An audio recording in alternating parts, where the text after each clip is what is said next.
तो राहु महादशा के बारे में हम लगातार डिस्कस कर रहे हैं और ये वीडियो में अब विचार कर रहे हैं। मान लो अगर आपका राहु आपके लगन चार्ट में 7th हाउस में स्थित हो, 7th हाउस में राहु स्थित होगा तो जब भी आप पब्लिकली डील करेंगे, लोगों के साथ किसी भी प्रकार से पार्टनरशिप करेंगे तो आपको बहुत ही ज़्यादा सावधानी रखनी होगी। इस प्रकार का राहु इंडिविजुअली आपके लिए बहुत ही ज़्यादा अच्छा है। ऐसा राहु आपको विदेश के थ्रू काफ़ी लाभ करवा सकता है, लेकिन आप सेल्फ डिपेंड कितने ज़्यादा हैं ये सबसे इंपॉर्टेंट होगा राहु की महादशा के दौरान। इसके साथ साथ इस प्रकार का राहु मैरिज और आपके रिलेशनशिप के लिए बहुत ही इंपॉर्टेंट होगा। हालांकि इस प्रकार का राहु मैरिज के लिए उतना अच्छा साबित नहीं होता ज़्यादातर स्थितियों में, और पार्टनर से काफ़ी अलगाव लाता है। पार्टनर के साथ बहुत ज़्यादा बहस या डिवोर्स जैसी स्थिति बनती है कभी कभी। ऐसे स्थिति में अब लेकिन आपको सबसे पहले देखना होगा सप्तमेश को, और यहाँ राहु कितना वेल प्लेस्ड है। अगर मान लो आपके सप्तम भाव में राहु कुंभ राशि में है, मकर राशि में है, वृषभ, मिथुन या कन्या राशि में है, तो राहु के परिणाम काफी बेहतर हो सकते हैं। लेकिन ये सिर्फ आपके इंडिविजुअल तौर पे ही बेहतर हो सकते हैं। आपकी मैरिज में बहुत ज्यादा स्ट्रॉन्ग प्रभाव ऐसा राहु डालेगा तो पार्टनर के साथ अक्सर बहुत ज्यादा इल्यूजन क्रिएट होगा। जब भी इस प्रकार की दशा के दौरान अगर आप मैरिज करते हैं तो ज़्यादातर स्थितियों में आपकी एक इंटरकास्ट मैरिज या इंटर रिलीजन मैरिज होने की संभावना काफ़ी बढ़ जाती है, और ऐसे केस में ज़्यादातर लोग यहाँ राहु को फॉलो करते ही हैं। जबकि यहाँ राहु के विपरीत आपको चलना चाहिए जब भी आप मैरिज या पार्टनरशिप वगैरह कर रहे हैं।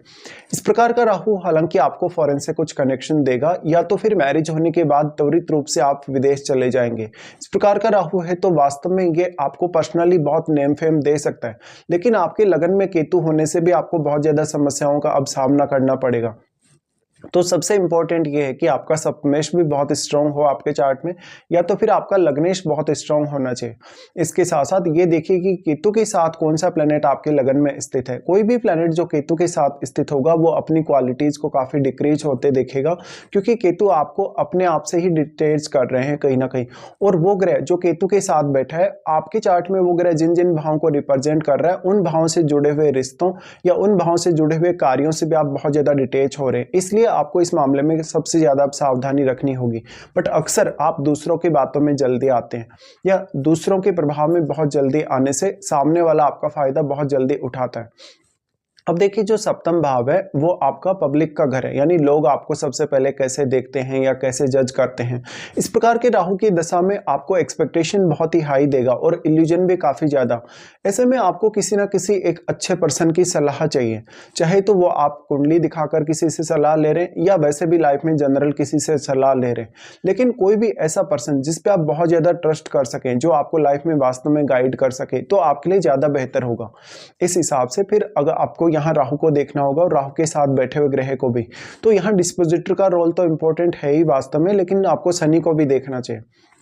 वास्तव में आपका जो सप्तमेश है अगर मान लो 11th हाउस में बैठा हो, आपके 2nd हाउस में बैठा हो या आपके 4th हाउस में बैठा हो, तो मैरिज को लेके तो भले ही उतनी अच्छी स्थिति फिर भी नहीं होगी, लेकिन आर्थिक मामलों में राहु फिर भी आपके लिए सपोर्टिव होगा। इस प्रकार का राहु अगर जनरली अगर बुध के साथ बैठा है, अगर शुक्र के साथ बैठा है, तो बहुत ही ज्यादा आपकी लाइफ में नेम फेम ला सकता है। लेकिन वो नेम फेम का जो एहसास है आपको नहीं होगा खुद को, और आपको इसके मामले में काफी ज्यादा इल्यूजन का भी सामना करना पड़ेगा। अब जो भी प्लैनेट यहाँ राहु के साथ होगा आपके सप्तम भाव में, क्योंकि वो प्लैनेट यहाँ काफी मल्टीप्लाई होगा, तो आपके चार्ट में वो जो प्लैनेट है यहाँ राहु के साथ, वो जिन जिन भावों को रिप्रेजेंट कर रहा है उन भावों से संबंधित मामलों में आपकी लाइफ में काफी बेहतर स्थितियां हो सकती हैं। जैसे अगर आप मान लेते हैं यहाँ पे मान लो राहु बहुत ही वेल प्लेस्ड है, तो अपने साथ बैठे हुए ग्रह को राहु काफी स्ट्रांगली प्रभावित करेगा। बट राहु उस ग्रह की क्वालिटीज को काफी मल्टीप्लाई कर रहा है, तो वो ग्रह अगर राहु का मित्र ग्रह हो तभी आपको इसका सबसे ज्यादा फायदा मिल सकता है। अदरवाइज अगर राहु का कोई शत्रु ग्रह हो या राहु के साथ चंद्रमा बैठा हो तो आपको काफी परेशानियों का सामना करना पड़ेगा। इसके साथ साथ राहु के साथ कोई 2 अन्य ग्रह भी स्थित हो सकते हैं आपके सप्तम भाव में, तो उन ग्रहों पर आपको विचार करना रहेगा कि उनका दोनों का जो आपसी कनेक्शन है वो कैसा है, और आपके चार्ट में वो कौन कौन से भावों को रिप्रेजेंट भी कर रहे हैं। अब यहाँ सबसे ज्यादा जो आपको प्रॉब्लम होती है, इस प्रकार का राहु आपको किसी ना किसी पर्सन से बहुत ज्यादा अटैच करता है, और अगर आप किसी के साथ रिलेशनशिप में आते हैं या मैरिज का कोई प्रॉमिस करते हैं तो आप उस प्रॉमिस को तोड़ नहीं पाते, जबकि सामने वाला इजीली आपसे मैरिज होने के बाद वो अपना प्रॉमिस तोड़ देगा और अपनी बातों से बिल्कुल हट जाएगा। इसी तरीके से अब इस प्रकार का राहु है, तो राहु की महादशा से पहले पहले आप ये कोशिश करें, अगर आप लाइफ में ज्यादा से ज्यादा सेल्फ डिपेंड हो सकें, अगर आप अपनी अर्निंग्स के मामलों में या अपने डिसीजन खुद लेने के मामलों में अगर सेल्फ डिपेंड हो सके तो ज़्यादा अच्छा रहेगा। तो अब आपको अगर राहु की महादशा स्टार्ट भी हो चुकी है या स्टार्ट होने भी वाली है या कभी भी जब भी स्टार्ट होगी, तो उस समय भी अगर आप अपने पार्टनर पे डिपेंडेंसी कम से कम कर दें तो आपको ज़्यादा बेहतर रिजल्ट हो सकते हैं। इस दौरान राहु की महादशा में अगर आपका मैरिज होता है तो वो मैरिज के चलने की संभावना काफ़ी ही कम होगी। और अगर राहु यहाँ पे वेल प्लेस्ड ना हो, मान लो अगर यहाँ पे मेष राशि में राहु होगा, आपका वृश्चिक राशि में अगर राहु होगा, कर्क राशि का अगर राहु होगा, तो आपको मैरिज में प्रॉब्लम आने की संभावना काफ़ी ज़्यादा बढ़ जाएगी। तो ऐसे में डिवोर्स से बहुत ज़्यादा आपको सावधानी रखनी ही होगी। इसके साथ साथ यहाँ राहु अपने साथ बैठे हुए ग्रह को काफ़ी मल्टीप्लाई कर रहे हैं, तो उस ग्रह विशेष से संबंधित आपकी जो अपेक्षाएं वो भी काफ़ी तेज़ी से बढ़ती हैं। अब अगर हम राहु की दृष्टियों के हिसाब से विचार करेंगे तो यहाँ राहु सबसे पहले आपके 11th हाउस पे अपना प्रभाव डालते हैं। तो राहु की महादशा में आपके पास इनकम के साधन काफ़ी ज़्यादा हो सकते हैं। ऐसा राहु आपको सडनली लाइफ में धनवान बना सकता है, लेकिन आपके आर्थिक स्थिति को लेकर आप काफ़ी इल्यूजन में रहेंगे और सही फैसले कभी कभी नहीं ले पाएंगे। ऐसे में या तो फिर आप दूसरों पर डिपेंडेंट होने जाएंगे या तो फिर आप गलतियाँ करेंगे। तो इस वजह से कभी कभी ऐसा होता है कि आप अपना पैसा खो देते हैं। इवन ऐसे जातक स्टॉक मार्केट, लॉटरी या सट्टा की तरफ भी बहुत तेजी से आकर्षित होने वाले हो सकते हैं।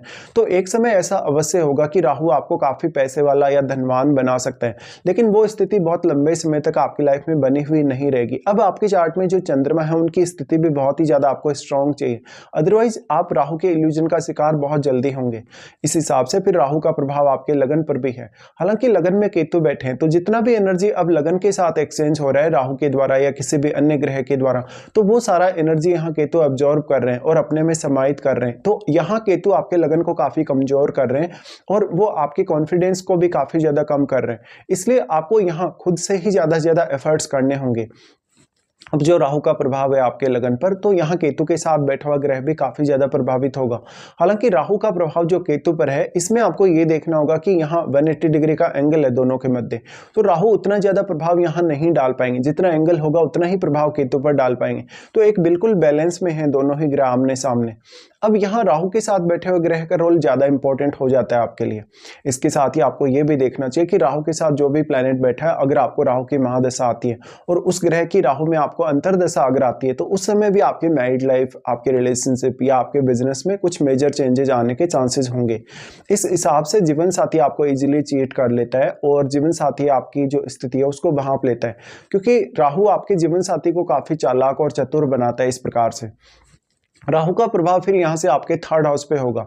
देखिए 3rd हाउस पे राहु का प्रभाव कुछ हद तक आपके लिए ज़्यादा बेटर साबित हो सकता है। अगर आप इंडिविजुअली कोई भी बिजनेस वगैरह कर रहे हैं या आप एक बहुत ही बिजनेस माइंडेड पर्सन है या ऐसा कुछ प्लान लाइफ में कर रहे हैं आगे चलकर, तो ऐसा राहु सक्सेसफुल आपको बहुत ही ज़्यादा बना सकता है। लेकिन जो स्थिति आपकी लाइफ में बनेगी, जहाँ तक आप अपनी लाइफ में प्रोग्रेस करेंगे या जहाँ तक आप अपनी लाइफ में अपने एफर्ट से पहुँचेंगे, वहाँ पर आप बहुत लंबे समय तक टिक नहीं पाएंगे और अक्सर कभी कभी आप बहुत ज़्यादा लालची भी बन जाएंगे। राहु का प्रभाव 3rd हाउस पे होने से आपकी जो नेचुरल स्किल्स हैं उनको राहु काफी ज्यादा इनहेंस करता है। इसके साथ साथ आपके भाई बहनों के साथ, रिलेटिव्स के साथ या पड़ोसियों के साथ आपके रिलेशन बहुत इंपॉर्टेंट होंगे।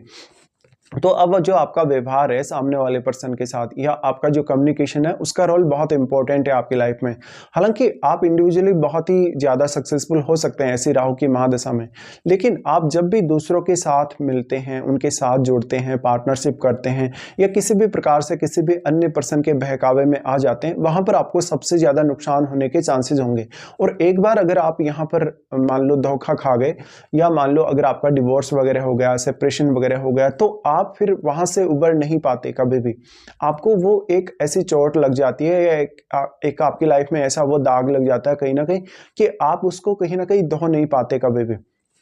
तो ऐसे में लाइफ में बहुत ज़्यादा अनसर्टेनिटी ऐसा राहु देता है, बहुत ज़्यादा रिश्तों में उलझन या बहुत ज़्यादा ऐसी स्थितियां देता है जहां पर आपके लिए पार पाना बहुत ज़्यादा मुश्किल होता है। अब इस केस में राहु और भी ज़्यादा खराब तब साबित होगा जब राहु के साथ या तो आपके चंद्रमा यहाँ बैठे होंगे, शुक्र यहाँ बैठे होंगे या फिर यहाँ मंगल जैसा प्लैनेट बैठा होगा। इस केस में मैरिज को लेके भी बहुत ज़्यादा सावधानी आपको रखनी ही होगी।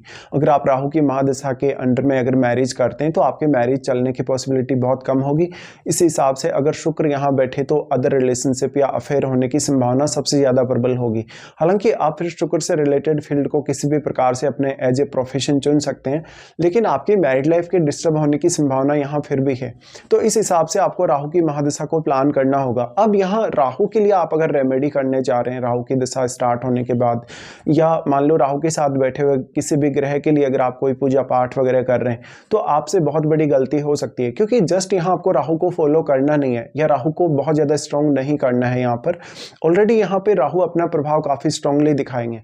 तो ज़्यादातर स्थितियों में यही होता है कि लोग जिन भी ग्रहों की महादशा वगैरह रहती है या जो भी ग्रहों से उनको प्रॉब्लम आती है उन्हीं का रेमेडी करते हैं। बट आपको यहाँ पर किसी ना किसी एक अच्छे पर्सन से सलाह लेके ही आगे बढ़ना होगा।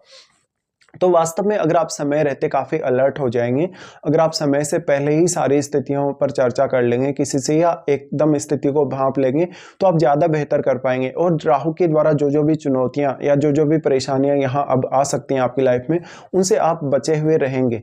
तो अब भी आपके पास समय है। अगर आपकी राहु की महादशा स्टार्ट नहीं हुई है या आगे चलकर होने वाली है, मान लो कभी भी अगले 1-2 साल में, अगले 5 साल में, तो आप उस पर पहले से ही विचार कर सकते हैं।